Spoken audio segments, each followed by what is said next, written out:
Selamat pagi, saudaraku yang dikasihi Tuhan. Sukacita Tuhan kiranya memenuhi hidup kita. Hari ini saya ingin menyampaikan satu rahasia yang besar yang mengubahkan hidup kita. Bahkan keadaan, situasi, kondisi tidak akan mempengaruhinya ketika saudara dan saya mengetahui rahasia ini. Nah, Filipi pasal 4 berkata begini ayat 8. Jadi akhirnya saudara-saudaraku, semua yang benar, semua yang mulia, semua yang adil, semua yang suci, semua yang manis, semua yang sedap didengar, pikirkanlah semuanya itu. Kalau saudara mengetahui tentang betapa kuatnya, betapa dahsyatnya kuasa dari pikiran, maka saudara akan menikmatinya. Ketika hari ini engkau memenuhi pikiranmu dengan semua yang baik, semua yang suci, semua yang benar, semua yang sedap didengar, saudaraku, maka hidupmu dan hidupku akan dituntun oleh pikiran.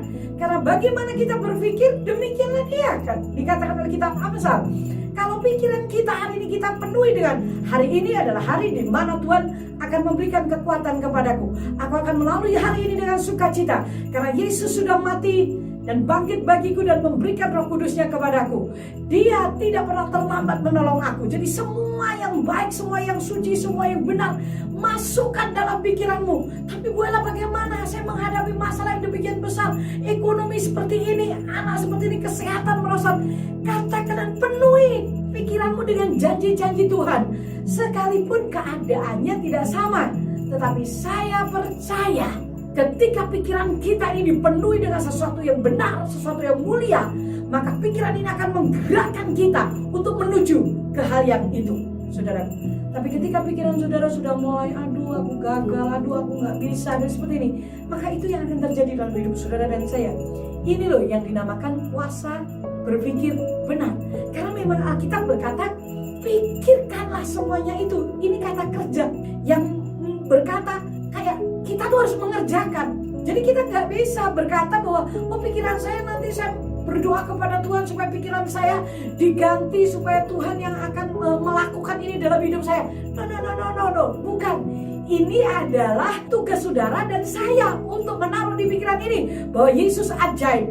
Dia tidak pernah terlambat, bahwa firman-Nya pasti digenapi. Aku pasti ditolong hari ini. Apapun yang terjadi, Dia pasti menolong aku. Kalau toh aku diizinkan mengalami kelemahan ini, maka Tuhan akan melakukan perkara yang besar. Justru dalam kelemahanku, kuasa Tuhan bekerja sempurna. Kita menaruh itu di pikiran kita, bahwa Tuhan tidak pernah memberikan pencobaan-pencobaan yang melebihi kekuatan kita. Kalau toh kita dicobai, pasti Dia memberikan jalan keluar. Wow, saudaraku, maka semangat akan muncul dan saya percaya hidupmu dan hidupku akan dikuatkan. Saudaraku, apapun yang terjadi hari ini, tetaplah percaya bahwa firman Tuhan itu adalah ya dan amin. Taruh di dalam pikiranmu bahwa Dia tidak pernah lalai menepati firman-Nya. Kenapa? Kok kita harus menaruh firman dalam pikiran kita? Karena firman itu adalah pribadi Yesus sendiri. Ketika di pikiran kita dipenuhi, di benak kita dipenuhi dengan Yesus, maka kekhawatiran tidak mendapat tempat, ketakutan tidak mendapat tempat, dosa tidak mendapat tempat. Karena pikiran kita dipenuhi oleh firman Allah. Semua yang baik, semua yang benar, semua yang suci, semua yang sedap didengar, saudaraku, semua yang disebut kebajikan dan patut dipuji, pikirkanlah.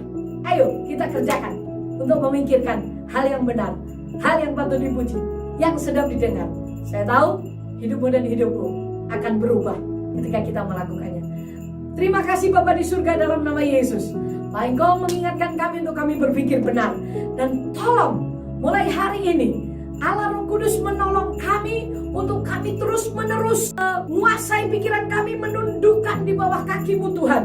Supaya kami memasukkan di pikiran kami hal-hal yang benar, hal-hal yang sedap didengar, hal-hal yang terpuji, hal-hal yang patut kami kerjakan Tuhan, hal-hal firman-Mu, sehingga benar-benar hidup kami dikendalikan, disetir dengan pikiran yang dipenuhi dengan kebenaran, yaitu firman-Mu. Karena ketika kami memikirkan firman-Mu, kami tidak akan memberi tempat kepada kekhawatiran, ketakutan, kesakitan, bahkan apapun yang terjadi ketika kami berpikir benar, maka keadaan tidak akan bisa mempengaruhi kami.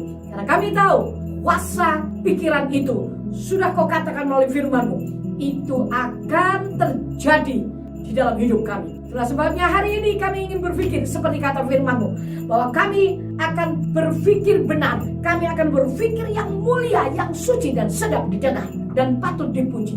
Terima kasih. Mulai hari ini pikiran kami adalah pikiran yang sesuai dengan firman Allah. Kami adalah orang yang berkemenangan, kami adalah orang yang dituntun Tuhan.